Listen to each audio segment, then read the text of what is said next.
नमस्कार. BMS first year रचना शारीर या विषयातील आज आपण जर तुम्हाला पेपरमध्ये कोणताही ऑर्गन विचारला, आता ऑर्गन्स तर तुम्हाला खूप आहेत. रचना शारीर पेपर 1 आणि पेपर 2 दोन्ही मिळून तुम्हाला वेगवेगळ्या सिस्टीम्स आहेत सिलेबसमध्ये, त्याच्यामध्ये वेगवेगळे ऑर्गन्स आहेत. तर ते तुम्हाला पेपरला विचारले, SAQ असेल किंवा LAQ, तर ते कशा पद्धतीने अटेम्प्ट करायचे किंवा त्याचा आन्सर लिहिण्याचा काय कॉमन फॉर्मॅट असतो तो आज आपण या व्हिडिओमध्ये बघणार आहे. मागील 2 व्हिडिओजमध्ये आपण बोन आणि जॉईंट कसे लिहायचे ते बघितलं होतं. तर या व्हिडिओमध्ये आपण आज ऑर्गन्स कसे लिहायचे किंवा आन्सर कसा अटेम्प्ट करायचा ते बघणार आहे.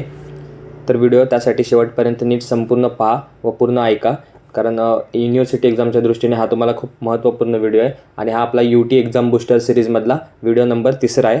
तर व्यवस्थित पहा. त्याच पद्धतीने रचना शारीर पेपर 1 आणि पेपर 2 ह्या दोन्ही पेपरमध्ये तुम्हाला काही वेळेस SAQ खूप स्पेसिफिक विचारले जातात, की तुम्हाला SAQ असे नाही विचारत की लिव्हर डिटेलमध्ये एक्सप्लेन करा, कारण 5 मार्कांचा प्रश्न असतो. त्यामुळे स्पेसिफिक गोष्टी विचारतात किंवा काही त्या ऑर्गनमध्ये स्पेसिफिक फीचर असेल तर तेवढंच विचारतात, परंतु LAQसाठी तुम्हाला डिटेल ऑर्गन विचारू शकतात.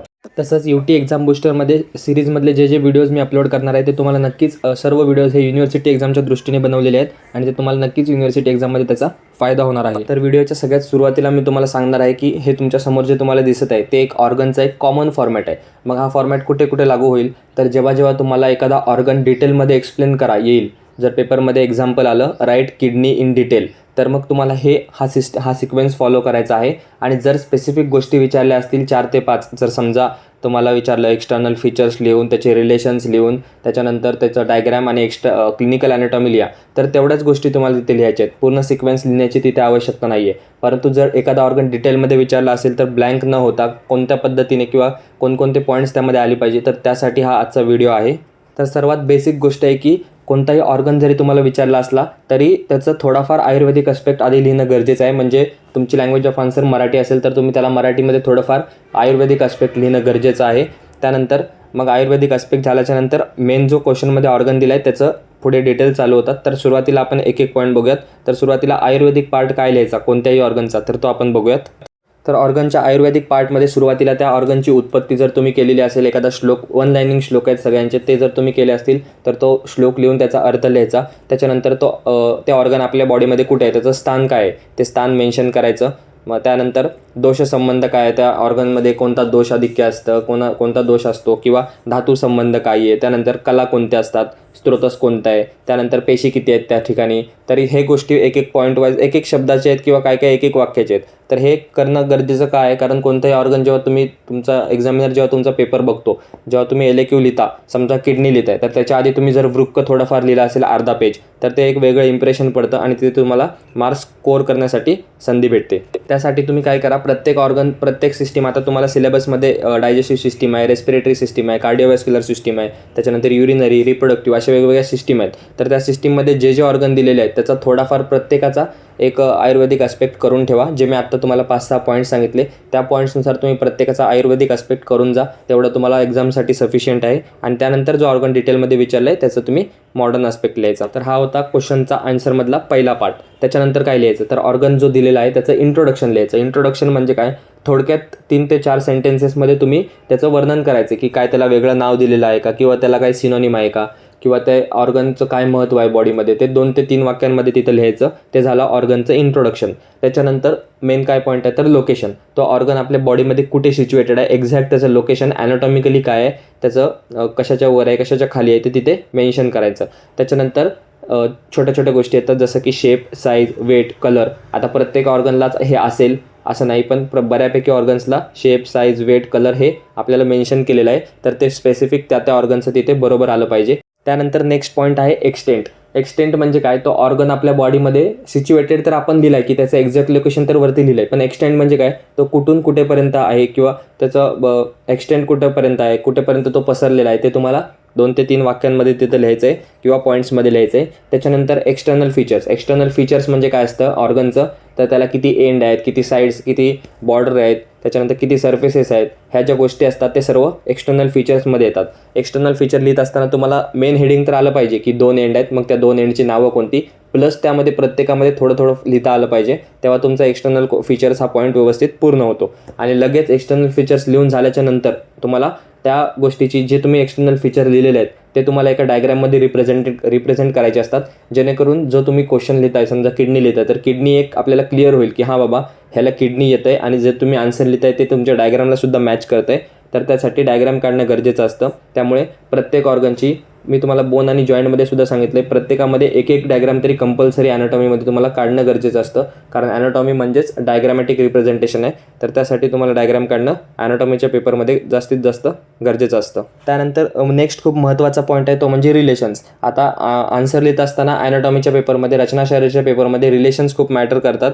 त्यानंतर मेन मॅटर करतं ते म्हणजे एक्सटर्नल फीचर्स, रिलेशन आणि त्याची क्लिनिकल ॲनाटॉमी. तर हे 3 मेजर पॉईंट्स आहेत जे तुम्हाला वारंवार विचारले जातात आणि जे बाकीचे आपण पॉईंट्स बघतोय ते आन्सर पूर्ण करण्यासाठी एक सप्लिमेंटरी पॉईंट्स आहेत, ज्यामुळे आन्सर आपलं व्यवस्थित दिसतं आणि ते पूर्ण होतं.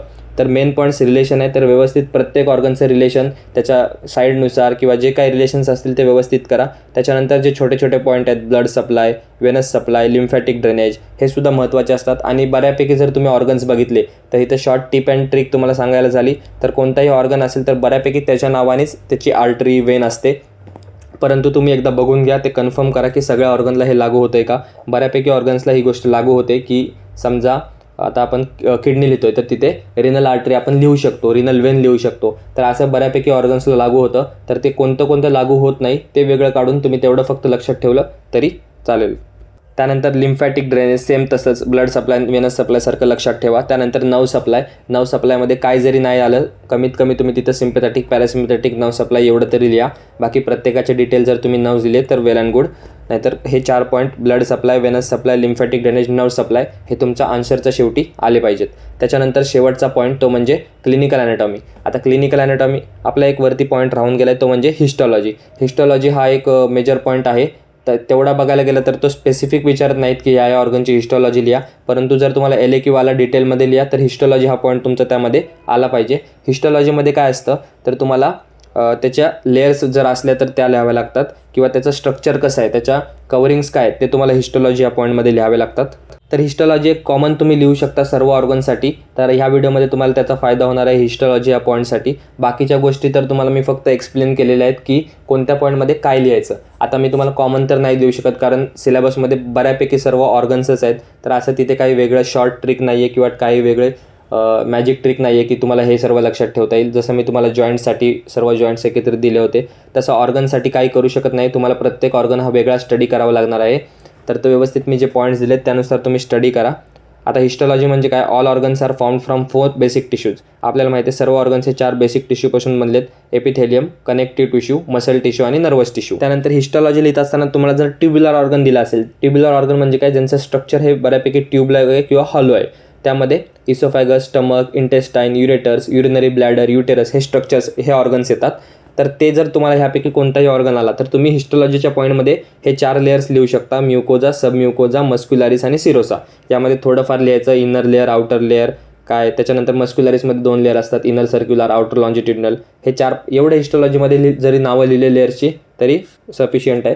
आणि जर एखादा सॉलिड ऑर्गन दिला असेल, समजा लिव्हर, किडनी, स्प्लीन, पॅनक्रियाज, तर त्याच्या हिस्टॉलॉजीच्या पॉईंटमध्ये काय लिहायचं तर कॅप्सूल असते, त्यानंतर स्ट्रोमा, पॅरेनकायमा टिश्यू, त्यानंतर फॅट, हे पॉईंट्स त्या हिस्टॉलॉजीमध्ये आले पाहिजे जिथे सॉलिड ऑर्गन विचारला असेल. तर ही होती एक शॉर्ट ट्रिक हिस्टॉलॉजी लिहिण्याची. त्यानंतर आपल्या सिक्वेन्समधला किंवा कॉमन फॉर्मॅटमधला शेवटचा पॉईंट तो म्हणजे क्लिनिकल ॲनाटॉमी. प्रत्येक ऑर्गनचे तुम्हाला कमीत कमी 4 ते 5 क्लिनिकल ॲनाटॉमी माहितीच असले पाहिजे. ते व्यवस्थित एकदा बघून घ्या तुमच्या नोट्समध्ये. आणि आता हा कॉमन फॉर्मॅट होता, हा सिक्वेन्स होता की कसा अटेम्प्ट करायचा आहे क्वेश्चन. यामध्ये काही जास्त शॉर्ट टिप्स अँड ट्रिक्स नव्हत्या की सगळ्यांचं जर आलं तर एक्सटर्नल फीचर काय लिहायचे, सेम लिहायचे का. तर असं नाही लिहू शकत, कारण प्रत्येक ऑर्गनचे एक्सटर्नल फीचर्स वेगळे आहेत, बऱ्यापैकी पॉईंट्स हे वेगळे आहेत. जे कॉमन लिहिता येईल ते मी तुम्हाला सांगितलेलं आहे की हिस्टॉलॉजी अशी तुम्ही लिहू शकता. त्यानंतर ब्लड सप्लाय, वेनस सप्लाय ते ऑर्गनच्या नावानुसार लिहू शकता.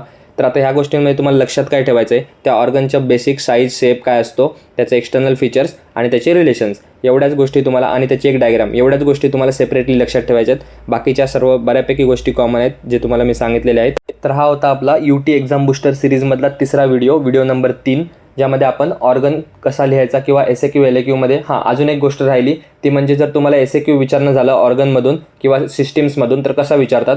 तर समजा आता लिव्हर घ्या, तर त्यामध्ये काय विचारतील, लिगामेंट ऑफ लिव्हर, किंवा युटेरसमधले लिगामेंट ऑफ युटेरस, तर सेपरेट विचारतात. त्यानंतर असा डायरेक्ट SAQ नसतो की डिटेलमध्ये लिहा. तर त्या ऑर्गनमधला एखादा स्पेसिफिक पार्ट तुम्हाला SAQच्या स्वरूपात विचारतात. तर ते ऑर्गन करत असताना त्या ऑर्गनमध्ये कोणता वेगळा असा स्पेसिफिक SAQ टाईप आन्सर आहे का ते पण एकदा बघा, कारण तसाच प्रश्न तुम्हाला SAQला आहे असा विचारला जातो. तर त्या एका गोष्टीकडे सुद्धा लक्ष द्या. तर हा व्हिडिओ तुम्हाला आवडलाच असेल अशी अपेक्षा करतो आणि आपली जी UT एक्झाम बूस्टर सिरीज आहे त्यातले प्रत्येक व्हिडिओ तुम्हाला हेल्पफुल ठरतील अशी मी अपेक्षा करतो. आणि हा जर व्हिडिओ तुम्हाला आवडला असेल तर व्हिडिओला लाईक करा, चॅनलला सबस्क्राईब करा, तुमच्या इतर मित्रांमध्ये शेअर करा. आपण भेटूया पुन्हा लवकरच अशाच एका नवीन व्हिडिओमध्ये नवीन टॉपिकसोबत. धन्यवाद. So guys, subscribe Ayurveda Essence for more such videos. You will get all handwritten notes here.